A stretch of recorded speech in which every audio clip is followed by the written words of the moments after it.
खुलुमबाय दिनैनि स्टुडिअ आं प्रनय दैमारि दिनैनि गाहाय रादाबफोराव दङ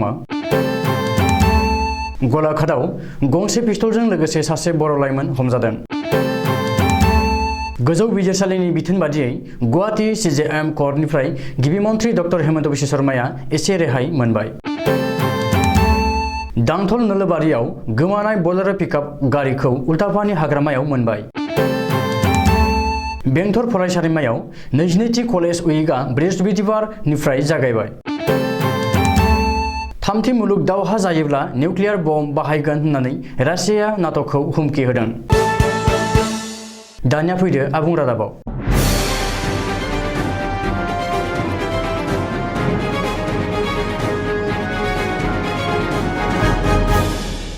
गलाघाट जिल्लानि फरकाथिङाव 142 बेटेलियन CRPF नि जवानफोरा प्रदीप कुमार बसुमतारी मुंनि सासे बर' लाइमोनखौ गंसे 3.2 mm पिस्तलजों लोगोसे हमदों। सुलुङाव फोरमायनाय बादिब्ला हमजानाय प्रदीप कुमार बसुमतारीया गलाघाट जिल्लानिनो सदरफोथार ओनसोलनि मेरापानि सिसुपानिनि थागिबि। पुलिसा सेबनायाव बे पिस्तला गावनि नङा आरो बेखौ सोरबा मिजिं एबा केशव ब्रह्म होननाय सुबुङासो शिबसागरसिम लांनो होदोंमोन। अदेबानि बाइकजों थांबाय थानाय समाव CRPF जवानफोरा गावसोरखौ होसोनायखौ मिथिनानै केशव ब्रह्मआ खारखोमानो हादों होननानै हमजानाय प्रदीप कुमार बसुमतारीया सिमान लादों। बे पिस्तलखौ शिबसागराव सोरनोबा 2 लाख राङाव फानहैगौमोन होननानै पुलिसनि सेबनायाव मिथिहोबावदों।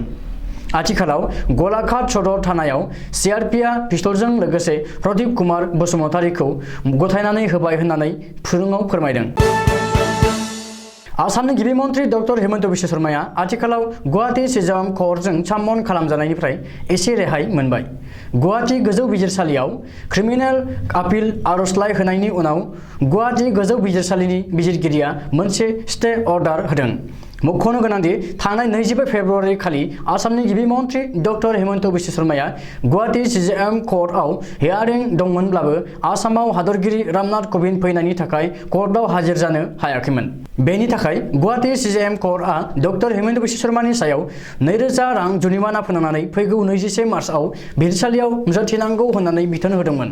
नोजोर होनो गोनांदि थांनाय 2019 मायथाइयाव लकसभानि बिसायख'थि केम्पेइन जोबखांनायनि उनावबो हेमन्त बिश्व शर्माया केम्पेइन खालामबावदों होननानै कंग्रेस दोलोआ बिसायख'थि आय'गनि खाथियाव अजद होदोंमोन आरो गुवाहाटी CJM कर्टआव डक्टर हेमन्त बिश्व शर्मानि बेरेखायै PIL होदोंमोन। थांनाय मंगलबारखालि चिरां जिल्लानि दांथल नोलोबारि गामियाव गोमानाय दाउ रोगानाय बोलेरो पिकआप गारिखौ बृहस्पतिबार खालि फुंबिलिनि 10 रिंगायाव क'क्राझार जिल्लानि उल्टापानि ओनसोलनि मोनसे हाग्रा गुदुनिफ्राय पुलिसा बोखांनो हादों। सुलुङाव फोरमायनाय बादिब्ला AS26C4182 नम्बरनि बोलेरो पिकआप गारिखौ मंगलबार खालि सोरबा सिनाय मोनै सिखावा खावनानै लांदोंमोन। बे बिथिङाव बिगोमाया दांथल थानायाव मोनसे FIR होदोंमोन। बेनि सायाव पुलिसा नायबिजिरनानै केसखौ रेजिस्टार खालामदोंमोन। अदेबानि गारिखौ खावग्रा सिखावखौ दासिमबो हमनो हाथ'नाय जायाखै। चिरां जिल्लानि बेंथल फरायसालिमानि 22थि कलेज उइकआ बुधबारनिफ्राय जागायबाय। बुधबार खालि फुंनि समाव गोरायुं डक्टर रन्जित कुमार नार्जारिया फिरफिला दिन्थिनानै हारिमुआरि हान्थिनाय हाबाफारिनि गेजेरजों जागायजेनहोदोंमोन। गोबां हारिनि गुबुन गुबुन हारिमु दिन्थिफुंनाय आरो गावबा गावनि हारियारि गाननाय जोमनायफोरजों बे हारिमु हानजा सुरनाया जोबोर समायना जादोंमोन। बे हानजा सुरनायखौ बेंथल फरायसालिमानिफ्राय जागायजेननानै गासै बेंथल ओनसोलाव गिदिंनाय जादोंमोन। बर'नि हिन्जाव गोदान लांनाय आरो लाबोनाय खाम सिफुं जथानि रिंखांनायफोरा बे हानजा सुरनायाव गाहामै जायगा मोनदों।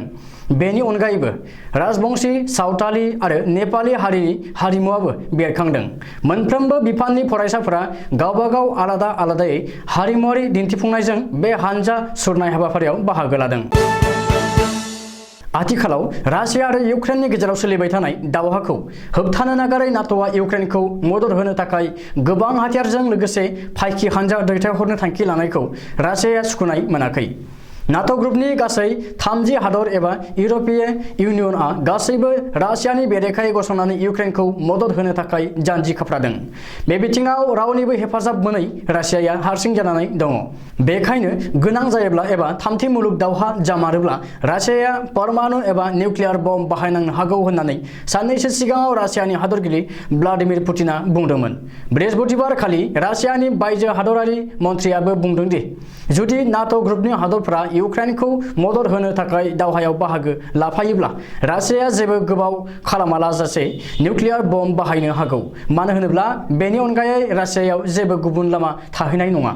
मख'नो गोनांदि सिगां समाव आमेरिकानि हादरगिरि ज' बाइडेना थामथि मुलुग दावहा जानोबो हागौ होननानै इसारा होदोंमोन। ओजोंहाय बुधबारखालि UNOनि जेनेरेल एसेम्ब्लियाव रासियाखौ दाय होनानै रासियानि हादरगिरि व्लादिमिर पुतिनखौ हिटलारजों रुजुनानै मानसि बुथारग्लुंग्रा होननानै बुंदों। दिनैनि रादाबा एसेनोसै। गोजोन्थों।